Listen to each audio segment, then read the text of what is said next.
Puji Tuhan, pada pagi hari ini kita kembali bersyukur kepada Tuhan atas anugerahnya bagi setiap kita. Amin.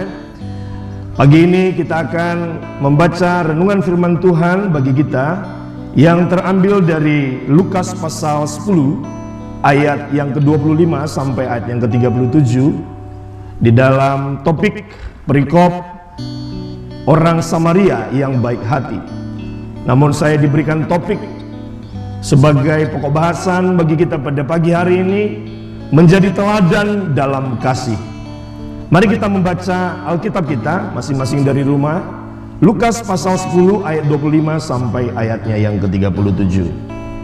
Demikian firman Tuhan. Orang Samaria yang murah hati. Pada suatu kali berdirilah seorang ahli Taurat untuk mencobai Yesus. Katanya, "Guru, apa yang harus kuperbuat untuk memperoleh hidup yang kekal?" Jawab Yesus kepadanya, "Apa yang tertulis dalam hukum Taurat? Apa yang kau baca di sana?"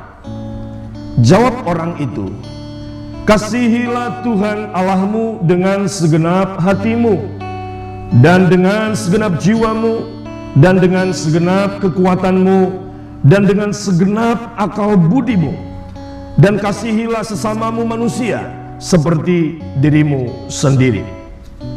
Kata Yesus kepadanya, "Jawabmu itu benar. Perbuatlah demikian, maka engkau akan hidup." Tetapi untuk membenarkan dirinya, orang itu berkata kepada Yesus, "Dan siapakah sesamaku manusia?" Jawab Yesus, "Adalah seorang yang turun dari Yerusalem ke Yerikho.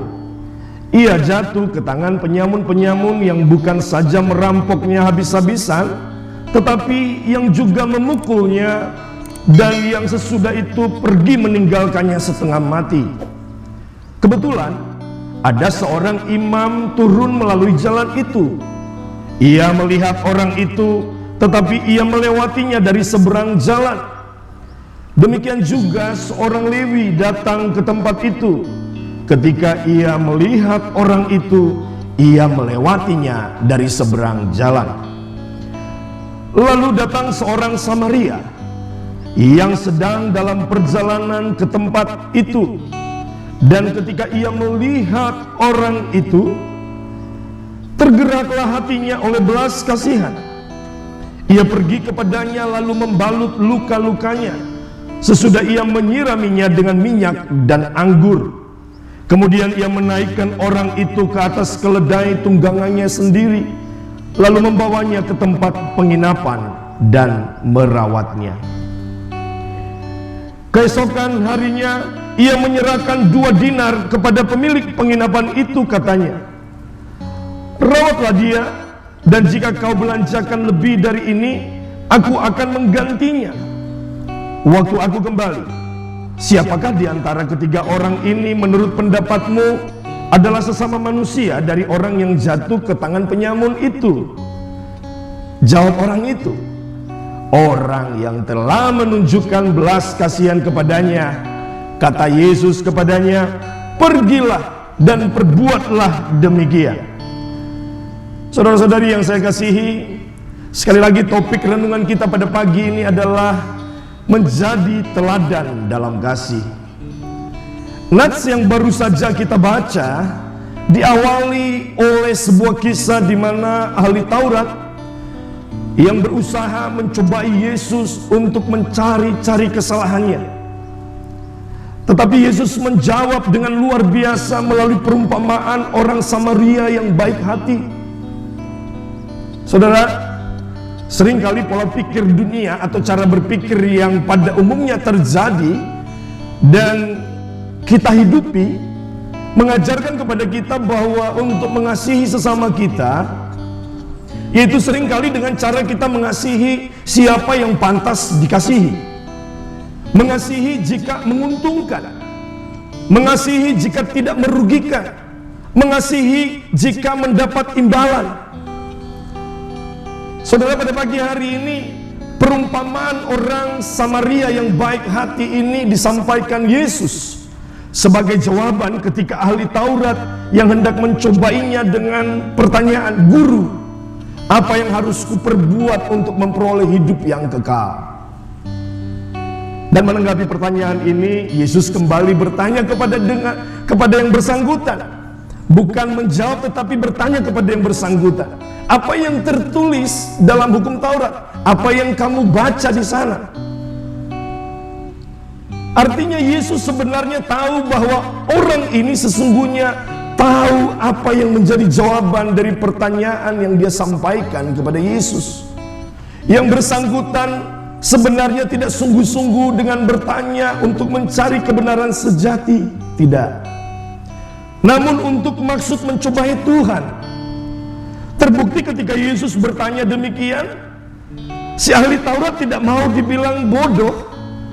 Dan dengan segera dia menjawab apa, saudara? "Kasihilah Tuhan Allahmu dengan segenap hatimu, dan dengan segenap jiwamu, dan dengan segenap kekuatanmu, dan dengan segenap akal budimu, dan kasihilah sesamamu manusia seperti dirimu sendiri." Menanggapi jawaban ahli Taurat ini, Yesus berkata, "Jawabanmu itu benar. Perbuatlah demikian, maka engkau akan mendapatkan hidup yang kekal." Tapi namanya orang sudah pintar, saudara, ahli Taurat yang seringkali kita juga demikian, tahu kebenaran. Bukannya kita bertobat, kemudian kita menerima kebenaran itu sebagai jawaban yang sejati. Apa yang dilakukan oleh ahli Taurat? Sebaliknya dia mencari pembenaran dirinya dengan kembali bertanya, "Dan siapakah sesamaku manusia?" Bapak ibu saudara-saudari yang saya kasihi, seperti yang saya katakan tadi, seringkali kita berlaku seperti ahli Taurat yang sudah tahu kebenaran namun mencari pembenaran. Ya, ada banyak orang yang sudah tahu apakah itu kebenaran namun enggan melakukannya. Tahu apa itu kasih tapi tidak mengasihi. Tahu itu apa pengampunan tetapi tidak mau mengampuni. Tahu itu apa artinya dosa tetapi tidak mau berhenti berbuat dosa.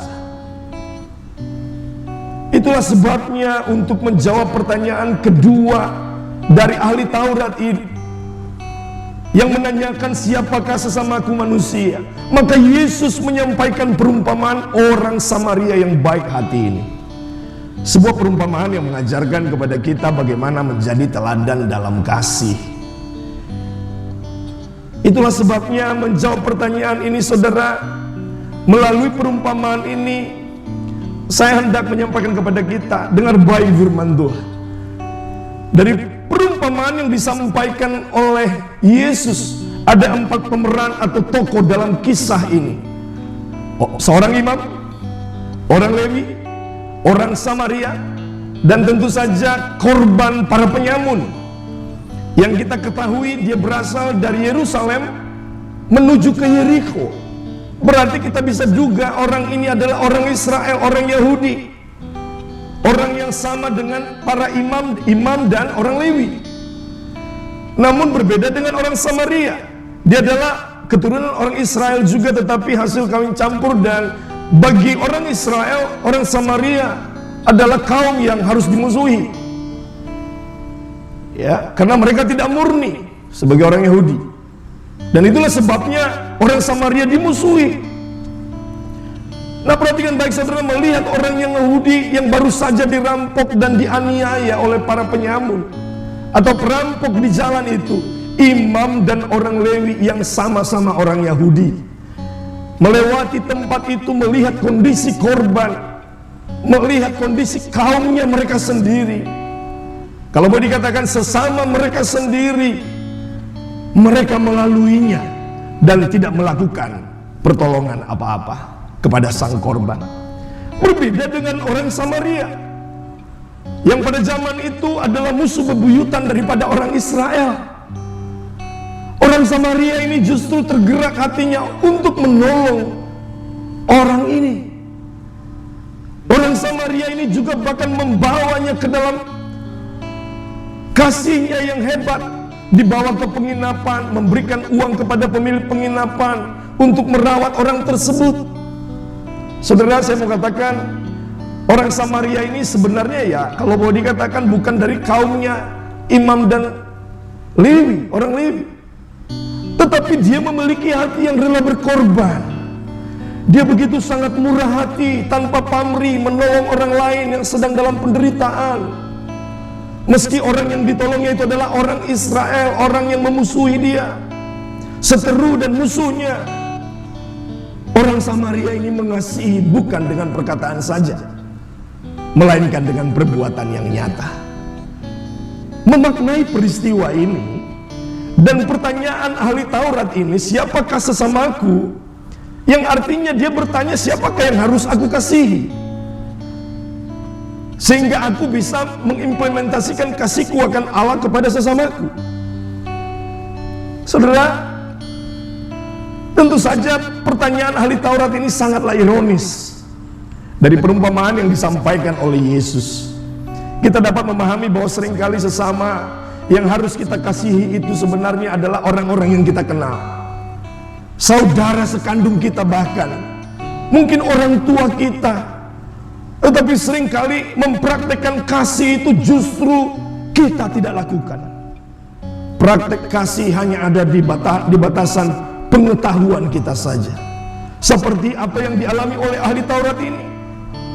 Dia tahu, dia mengerti apa itu mengasihi, tetapi dia tidak melakukannya.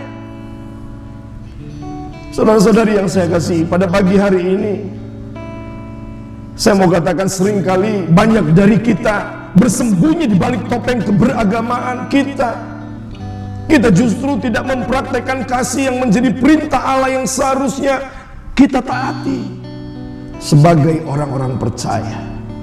Sama seperti orang Lewi dan imam yang merupakan tokoh-tokoh agama dan tokoh masyarakat di kala itu, yang sebenarnya sangat mengerti apa itu kebenaran, bagaimana mempraktekannya, tetapi tidak melakukannya.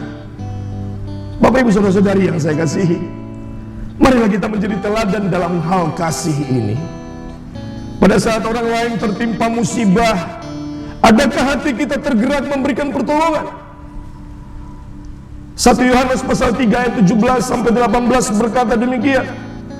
Barang siapa mempunyai harta duniawi dan melihat saudaranya menderita kekurangan, tetapi menutup pintu hatinya terhadap saudaranya itu, bagaimanakah kasih Allah dapat tetap di dalam dirinya? Anak-anakku, marilah kita mengasihi bukan dengan perkataan atau dengan lidah, tetapi dengan perbuatan dan dalam kebenaran. Inilah yang disebut dengan empati, saudara. Memiliki perasaan yang sama seperti perasaan orang yang sedang mengalami penderitaan, dengan tidak mempersoalkan siapa dia, mengapa dia mengalami, dia dari bangsa apa, suku apa, agama apa. Inilah yang dipraktekkan oleh seorang Samaria yang pada hari ini menjadi inti berita bagi kita, sehingga melaluinya kita bisa mempraktekkan kasih di dalam kehidupan kita, menjadi teladan di dalam kasih, menunjukkan kasih terhadap sesama bukan dengan cara mengatakan hal-hal yang muluk-muluk, saudara, atau janji-janji, tetapi harus dengan tindakan kasih yang nyata. Amin. Artinya kita harus hidup menjadi teladan di dalam kasih. Yang dimaksud sesama manusia bukan hanya teman, satu suku, pendidikan yang sama, agama yang sama, dan sebagainya, tetapi semua umat manusia, siapa saja. Bukankah Yesus datang ke dunia untuk semua orang yang mau percaya kepadanya? Bukan kepada agama tertentu saja. Bukankah seharusnya juga kita demikian? Bapak ibu saudara-saudari yang saya kasihi, bagi setiap kita orang yang percaya dan ada di dalam Yesus Kristus, mengasihi bukanlah pilihan yang bisa ditawar, bukan, namun perbuatan yang wajib dilakukan, yang harus menjadi gaya hidup kita. Amin. Acap kali kita mau mengasihi orang yang mengasihi kita terlebih dahulu, atau kita hanya mengasihi orang yang mau menguntungkan kita saja. Jika tidak, kasih kita pun berakhir. Saudara, kita tidak boleh bersikap demikian. Lukas pasal 6 ayat 32 berkata demikian. Dan jikalau kamu mengasihi orang yang mengasihi kamu, Apakah jasamu? Karena orang-orang berdosa pun mengasihi juga orang-orang yang mengasihi mereka. Sebab jikalau kamu berbuat baik kepada orang yang berbuat baik kepada kamu, apakah jasamu? Orang-orang yang berdosa berbuat demikian juga. Pagi ini, melalui perumpamaan orang Samaria yang baik hati ini, Allah hendak mengajarkan kepada kita agar kita harus menjadi pelaku firman Tuhan. Amin.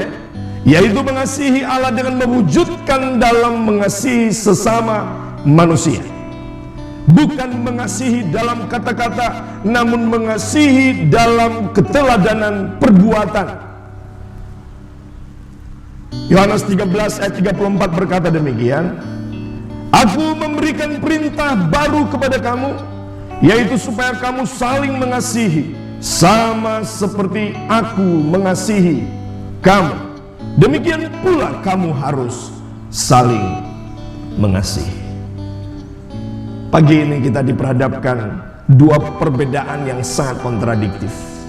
Si orang Samaria, orang yang penuh dengan belas kasihan, orang yang menjadi teladan dalam kasih bagi kita, dan orang yang beragama atau seorang imam atau orang Lewi yang mestinya mereka memegang predikat sebagai pemilik kebenaran atau yang mengerti kebenaran. Tetapi hari ini kita bisa melihat, kita mau memilih menjadi apa? Apakah memilih menjadi orang yang hanya mengerti kebenaran tetapi tidak melakukannya? Atau kita menjadi orang yang mengerti kebenaran dan hidup di dalam kebenaran dan melakukannya di dalam kehidupan kita? Saudara-saudari yang saya kasihi, sudahkah kita menunjukkan kasih kita kepada orang lain dalam wujud nyata? Sudahkah kita menjadi teladan dalam kasih? Ataukah kita diam saja dan sengaja menghindar ketika melihat orang lain sedang dalam kesusahan karena kita takut direpotkan? Mari pada pagi hari ini berhenti bersikap demikian. Belajar dari orang Samaria yang baik hati ini, yang telah menunjukkan kasihnya kepada orang lain yang sedang ada di dalam penderitaan. Melalui perumpamaan ini bukan hanya kepada ahli Taurat tetapi kepada kita juga. Yesus hendak mengajarkan bagaimana menjadi teladan dalam kasih yang sejati. Sesungguhnya perumpamaan ini merupakan teguran yang keras bagi kita kalau kita memahaminya, dan dengan demikian kita mau terus diubahkan. Sebab itu mari kita melihat kembali bagaimana cara kita hidup hari ke hari. Apakah kita sudah menjadi pribadi-pribadi yang menyenangkan hati Tuhan dengan menaati dan melakukan setiap firman Tuhan di dalam kehidupan kita, atau tidak? Kalau tidak, masih ada kesempatan berubah di dalam pembaharuan budimu. Maka dengan demikian kita akan mengerti, mengenal apa yang menjadi kehendak Allah, apa yang baik, apa yang berkenan di hatinya, dan apa yang sempurna jika kita berubah oleh pembaharuan budi kita. Kiranya firman Tuhan pada pagi hari ini meneguhkan, menguatkan, dan menegur setiap kita, dan setiap hati yang bijaksana, setiap orang-orang yang mau diubahkan, hendaklah menerima teguran dengan baik dan melakukannya di dalam kehidupan. Tuhan Yesus memberkati. Mari kita berdoa.